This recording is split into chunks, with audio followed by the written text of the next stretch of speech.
Why Mosquitoes Buzz in People's Ears by Werner Ardema. Pictures by Leo and Diane Dillon. A West African Tale.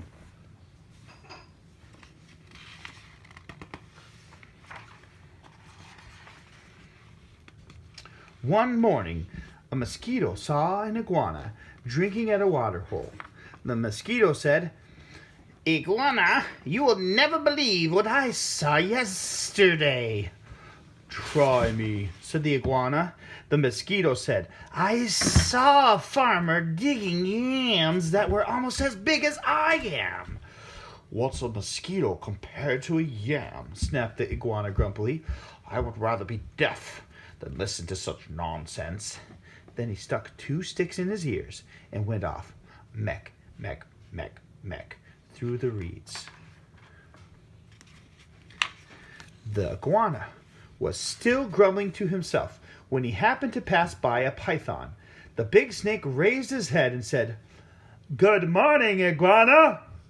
The iguana did not answer, but lumbered on, bobbing his head. Ba-dum, ba-dum. "Now why won't he speak to me?" said the python to himself. "Iguana must be angry about something. I'm afraid he's plotting some mischief against me." He began looking for somewhere to hide. The first likely place he found was a rabbit hole, and in it he went wasa wasu, wasa usu, wasa usu, su. When the rabbit saw the big snake coming into her burrow, she was terrified. She scurried out through her back way and bounded, crick, crick, crick, crick, across the clearing. A crow saw the rabbit running for her life. He flew into the forest crying, "Caw, caw, caw, caw!" It was his duty to spread the alarm in case of danger. A monkey heard the crow. He was sure that some dangerous beast was prowling nearby. He began screeching and leaping klee-wee-lee through the trees to help warn the other animals. As the monkey was crashing through the treetops, he happened to land on a dead limb. It broke and fell on an owl's nest, killing one of the owlets. Mother Owl was not at home, for though she usually hunted only in the night, this morning she was still out searching for one more tidbit to satisfy her hungry babies. When she returned to the nest, she found one of them dead. Her other children told her that the monkey had killed it. All that day and all that night she sat in her tree, so sad, so sad, so sad. Now it was Mother Owl who woke the sun each day so that dawn could come. But this time, when she should have hooted for the sun, she did not do it. The night grew longer and longer. The animals of the forest knew it was lasting much too long. They feared that the sun would never come back. At last, King Lion called a meeting of the animals. They came and sat down, pem, pem, pem, around a council fire. Mother Owl did not come, so the antelope was sent to fetch her. When she arrived, King Lion asked, "Mother Owl, why have you not called the sun?" "The night has lasted long, long, long, long, and everyone is worried." Mother Owl said, "Monkey killed one of my owlets. Because of that, I cannot bear to wake the sun." The king said to the gathered animals, "Did you hear? It was the monkey who killed the owlet. And now Mother Owl won't wake the sun so that the day can come." Then the King Lion called the monkey. He came before him nervously, glancing from side to side. Rim, rim, rim, rim. "Monkey," said the king, "why did you kill one of the Mother Owl's babies?" "Oh, king," said the monkey, "it was the crow's fault. He was calling and calling to warn us of danger, and I went leaping through the trees to help.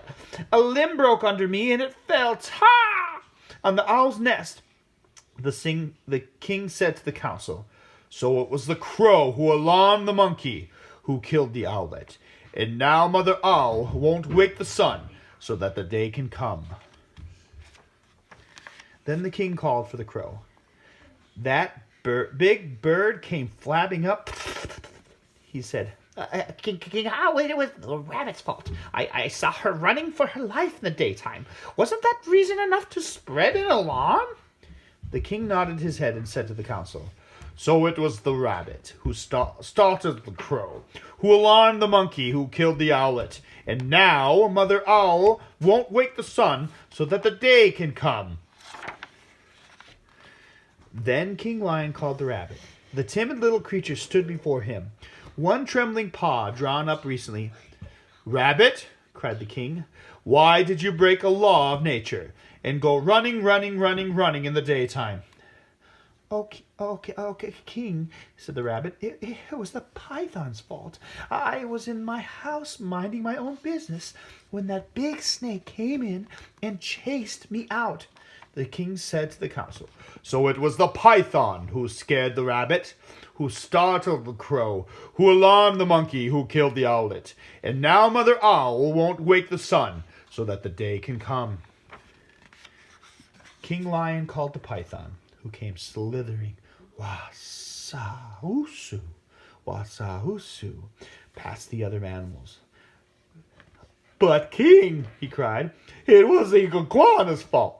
He wouldn't speak to me, and I thought he was plotting some mischief against me. When I crawled into the rabbit's hole, I was only trying to hide.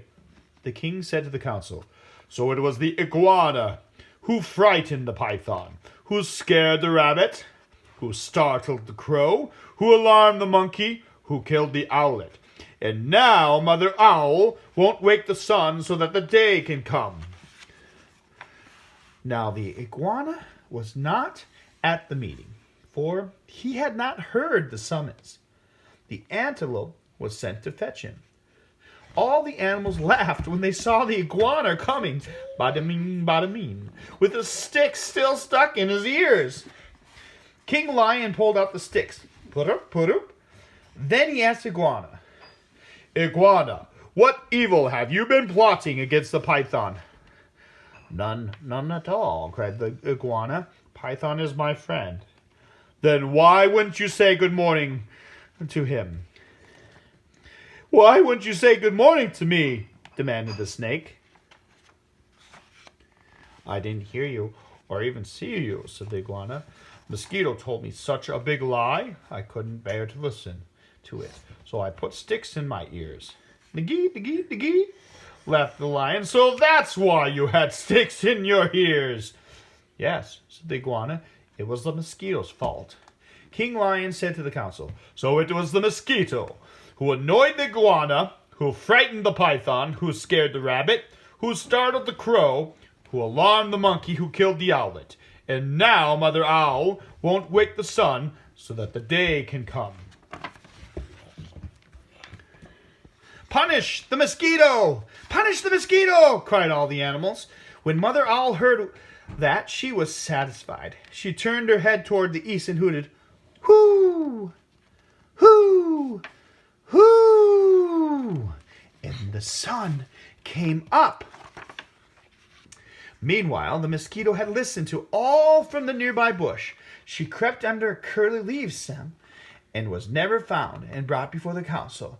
But because of this, the mosquito has a guilty conscience. To this day, she goes about whining in people's ears.